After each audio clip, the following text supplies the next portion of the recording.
This week, we're headed up to our family cabin in Kamloops, British Columbia. Pinantan Lake is not known for its record-setting rainbow trout, rather its abundance and productivity. Although I did dedicate most of my time to the family, I managed to slip away for a quick solo ice fish.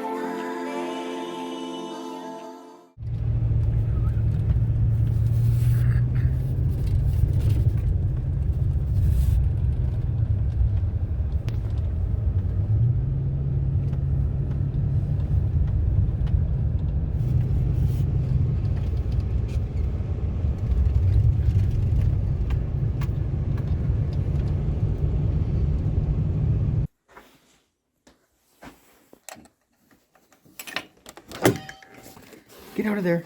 Come on. Out you go. Come on. Hey, hi. Who's that good girl?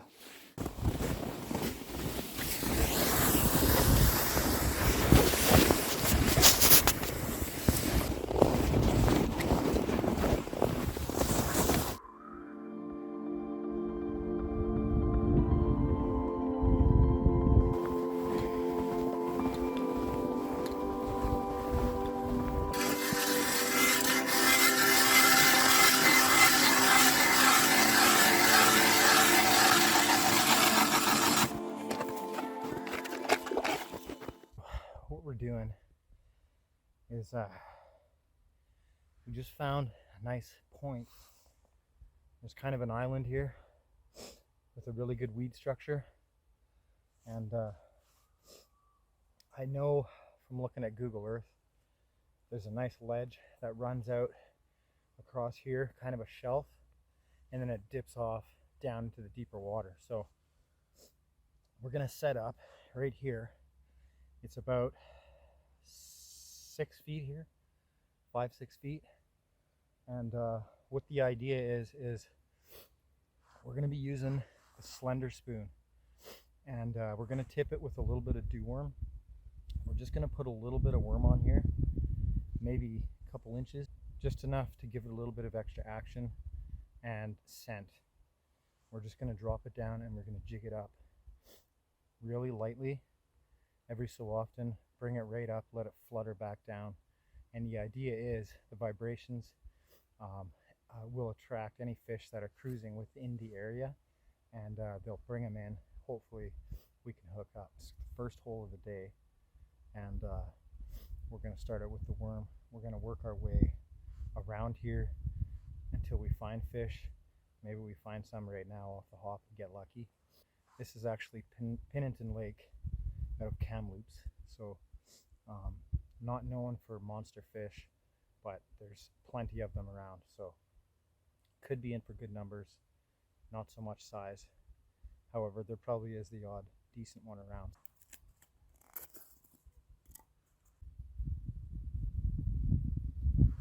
Something just about like that. I'm using the green slender, and just enough so that when you have your jig down there and you jig it up and down, the tail gives a little bit of a wiggle, bit of attraction, bit of an extra added attraction. Plus you got the stake on there to give it the confirmation. Let's give it a go.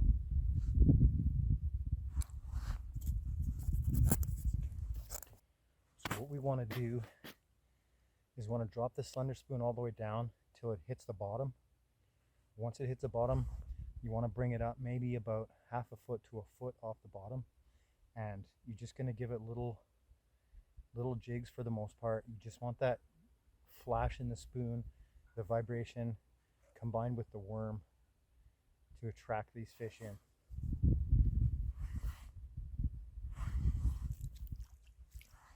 It's about -20 out here right now, so my hole is freezing over fairly quickly. Sometimes, depending on the fish, if they're extremely aggressive, then they like more of a jig. Not so aggressive, less of a jig.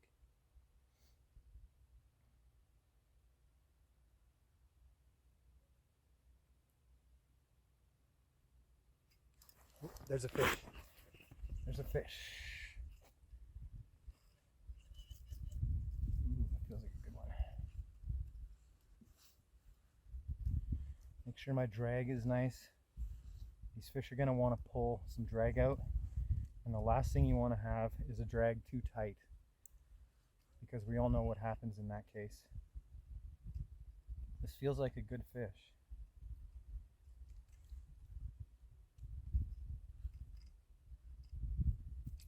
Here he comes.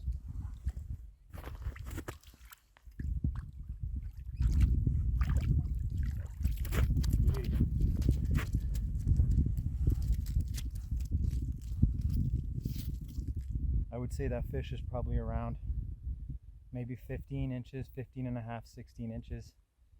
Nice, healthy, dark, very dark fish. I'm gonna take the slender spoon out. The colors on these fish is just amazing. Look at that. This fish is actually gonna be a volunteer for catch and cook, so that's a nice size. We'll get him in the snow, get our gear back down, see if we can't hook another one.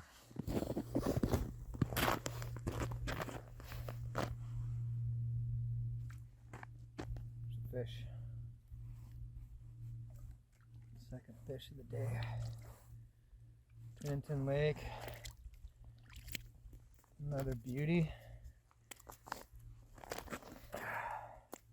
Look at the colors on this fish. It's crazy. Wow. So what I did, guys, was I changed up to a standard green jig with a piece of shrimp on it, and they were kind of coming off the slender spoon, so I figured I'd switch it up. And right away, look at the colors on this thing. It's absolutely beautiful. Just an awesome fish. Get him back in the water here. There he goes. I've got some little deli shrimp, and I switched up to just a standard. I switched up to just a standard little tungsten jig. This one's kind of a natural green with a bit of white and orange on it.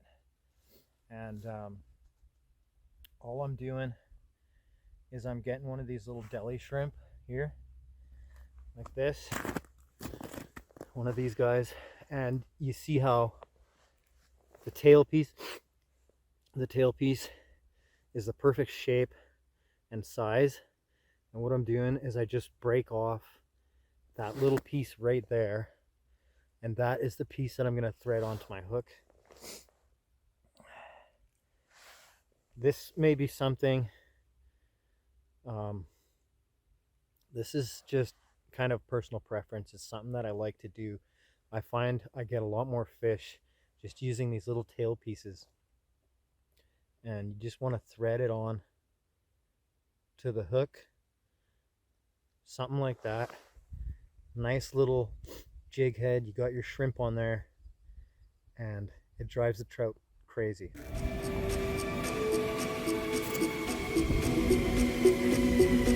That was cool.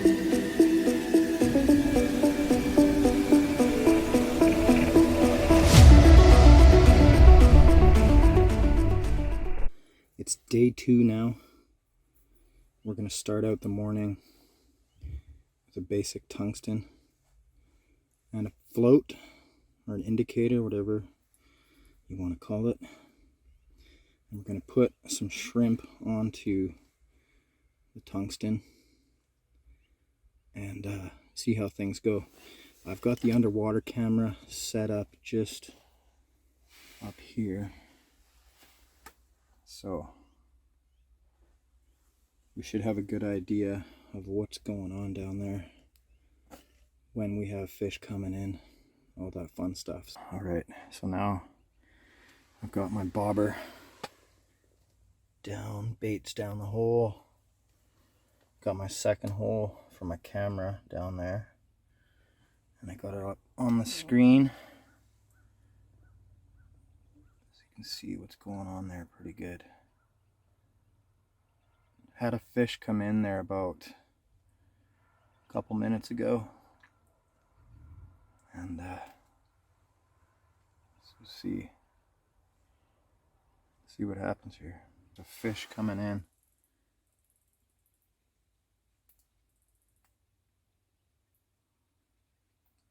is. I wonder if he's gonna take it. He's checking out the camera.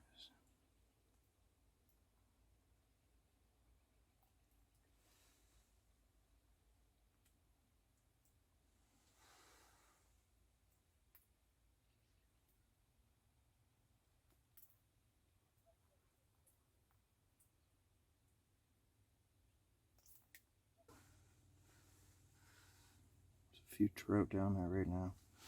I'm thinking I might get a bite here.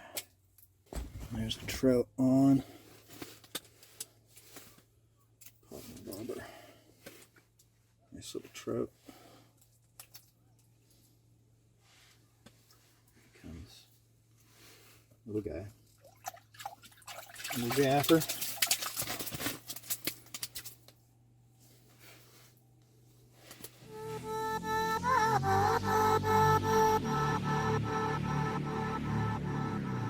Beauty. There we go.